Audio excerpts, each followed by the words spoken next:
Hello दोस्तों, welcome to my YouTube channel Singh medical classes. तो दोस्तों, हम पिछली वीडियो में न्यूरॉन्स की फर्स्ट वीडियो में हम स्ट्रक्चर तक डिस्कस कर चुके थे। हम सेल बॉडी से शुरू करते हैं दोबारा से। It is also known as soma. Cell body को सेल सोमा भी कहा जाता है। It is the largest part of neuron. यह न्यूरॉन्स का सबसे बड़ा पार्ट होता है। It is contain cell fluid neuroplasm. इसमें जो फ्लूइड पाया जाता है उसे न्यूरोप्लाज्म कहा जाता है। न्यूरोप्लाज्म में जो ऑर्गन्स पाए जाते हैं वो है Golgi apparatus, lysosome, mitochondria, ribosome, endoplasmic reticulum. ये ऑर्गन्स न्यूरॉन्स में प्रेजेंट होते हैं। Neuron does not contain centrosome. तो दोस्तों, ये एक बहुत इम्पोर्टेंट पॉइंट है। न्यूरॉन्स में सेंट्रोसोम प्रेजेंट नहीं होते हैं। इसीलिए अगर अपने ब्रेन में कहीं भी इंजरी या चोट अगर लग जाती है तो वो घाव कभी भरता नहीं है। क्यों? क्योंकि सेल डिवीजन नहीं होता। सेंट्रोसोम क्या करवाता है? सेल को डिवीजन करवाता है, सेल डिवीजन करवाता है। तो यह अपनी न्यूरॉन्स में यानी मस्तिष्क में प्रेजेंट नहीं होता, इसलिए सेल डिवीजन भी नहीं होता है। अगर अपने शरीर में कहीं भी और जगह चोट लग जाए तो वहाँ तो ये प्रेजेंट होता है सेंट्रोसोम और सेल्स, तो सेल डिवीजन वहाँ होता है, इसलिए वहाँ के घाव भर जाते हैं।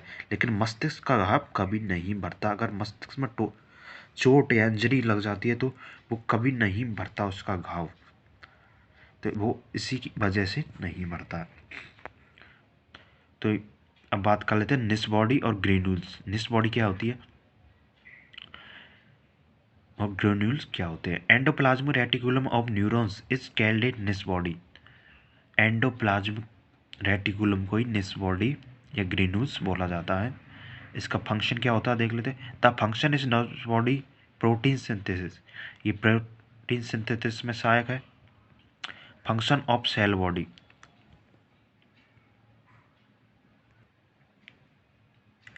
It's carry message from dendrites to axon. ये मैसेज को डेंड्राइट से कैरी करके एक्सॉन तक ले जाती है। एक्सॉन को देख लेते हैं दोस्तों, एक्सॉन के बारे में discuss. It is the longest part of neurons. यह छोटा पार्ट है न्यूरॉन्स का। It is a projection from cell body, जो सेल बॉडी से निकलता है। The membrane how covers axon is called axolemma. जिस कवर मेम्ब्रेन से कवर होता है एक्सॉन उसे एक्सोलेमा कहा जाता है। The membrane how covered neurons is called neurolemma. जो न्यूरॉन्स कवर होता है जिस मेम्ब्रेन से उसे न्यूरोलेमा कहा जाता है। The fluid present in axon, जो एक्सॉन में जो फ्लूइड प्रेजेंट होता है उसे एक्सॉन प्लाज्मा कहते हैं। जैसे न्यूरॉन में जो फ्लूइड प्रेजेंट है उसे न्यूरोप्लाज्मा कहा गया, उसी तरह से जो एक्सॉन में जो फ्लूइड प्रेजेंट है उसे एक्सॉन प्लाज्मा कहा जाता है। जैसे सेल में जो फ्लूइड प्रेजेंट होता है उसे साइटोप्लाज्मा बोला जाता है, उसी प्रकार से the junction between axon and cell body also known as axon hillock. जो जंक्शन होता है एक्सॉन और सेल बॉडी के बीच में उसे एक्सॉन हेलेक्स कहा जाता है। Axon are covered by sheath. जो एक्सॉन जो कवर होता है जिस सीट से उसे माइलिन सीट कहते हैं। The function of myelin sheath covering of axon and faster the message conductions. If neurons को पोषण प्रदान करने में और मैसेज को कंडक्शन को में हेल्प करता है। अब बात कर लेते हैं नोड ऑफ राइनबर्ग। ये क्या होता है? These are found the between two myelin sheath. ये दो माइलिन सीटों के बीच में प्रेजेंट होता है।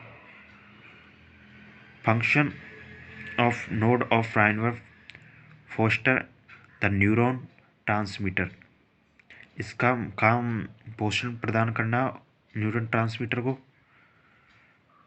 अब देख लेते टेलोडेंड्रियास क्या होते हैं। Telodendrias are terminal projection of axon which connect with synaptic buttons.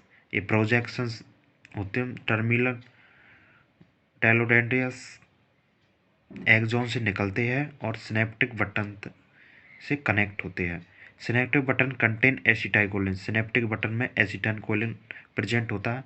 इसका क्या कार्य होता है ये आगे हम डिस्कस करेंगे। डेंड्राइट्स, डेंड्राइट्स द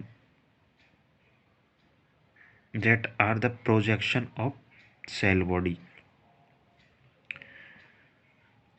ये है सेल बॉडी से निकलते हैं। तो आई होप आपको समझ में आया होगा। वीडियो देखने के लिए धन्यवाद। वीडियो को लाइक करें और चैनल को सब्सक्राइब करें ऐसी अमेजिंग वीडियो पाने के लिए।